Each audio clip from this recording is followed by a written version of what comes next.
passage into womanhood with an elaborate, ritualized fiesta on her 15th birthday. 15 años, thus quinceañera. In the old countries, this was a marker birthday. After she turned 15, a girl could attend adult parties. She was allowed to tweeze her eyebrows, use makeup, shave her legs, wear jewelry, and heels. In short, she was ready for marriage. Legal age for marriage in many Caribbean and Latin and Central American countries is, or until recently was, 15 or younger for females, 16 or older for males.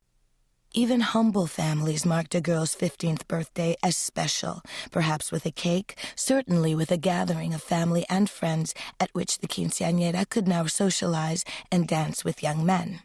Upper-class families, of course, threw more elaborate parties at which girls dressed up in long formal gowns and danced waltzes with their fathers. Somewhere along the way, these fancier parties became highly ritualized. In one or another of our Latin American countries, the quinceañera was crowned with a tiara. Her flat shoes were changed by her father to heels. She was accompanied by a court of 14 damas, escorted by 14 chambelanes, who represented her first 14 years. She received a last doll, marking both the end of childhood and her symbolic readiness to bear her own child. And because our countries were at least nominally Catholic, the actual party was often preceded by a mass or a blessing in church, or at the very least, a priest was invited to give spiritual heft to the fiesta. These celebrations were covered in the newspapers. Lavish spreads of photos I remember poring over as a little girl in the Dominican Republic, reassured by this proof that the desire to be a princess did not have to be shed at the beginning of adulthood, but could in fact be played out happily to the tune of hundreds upon thousands of papis pesos. In the late 60s, when many of our poor headed to El Norte's land of opportunity, they brought this tradition along, and with growing economic power, the no longer so poor could emulate the rich back home. The spin-offs grew. Quinceañera cruises, quinceañera resort packages, quinceañera videos and photo shoots. Stories of where this quinceañera custom had come from proliferated. An ancient Aztec tradition, an import from European courts. Further elaborations were added. Disney themes, special entrances, staged dance routines a la Broadway musicals, and in our pan-Hispanic mixing stateside, the U.S. quinceañera adopted all the little touches of specific countries to become a much more elaborate and expensive ceremony, exported back to our home countries.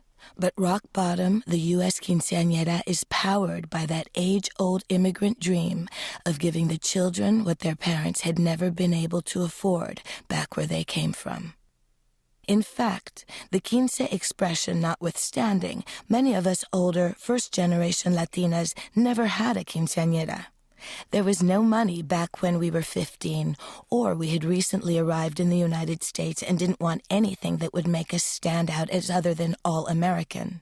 Or we looked down our noses at such girly girl fuss and said we didn't want a quince because we didn't understand that this was not just about us. These cultural celebrations were also about building community in a new land. Lifted out of the context of our home cultures, traditions like the quinceañera become malleable. They mix with the traditions of other cultures that we encounter here. They become exquisite performances of our ethnicities within the larger host culture, while at the same time reaffirming that we are not them by connecting us, if only in spirit, to our root cultures. In other words, this tradition tells a larger story of our transformation into Latinos, a pan-Hispanic group made in the USA, now being touted as the new Americans. It's that story which intrigues me. Why, when I was invited by an editor to write a book about quinceañeras, I welcomed the opportunity to follow the tradition wherever it might lead me. Given that we Latinos/Hispanics are the new booming minority, it seemed an apt moment to look at a ritual that marks a young Latina's coming of age.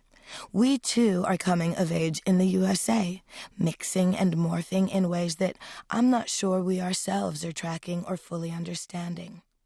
More personally, as my generation...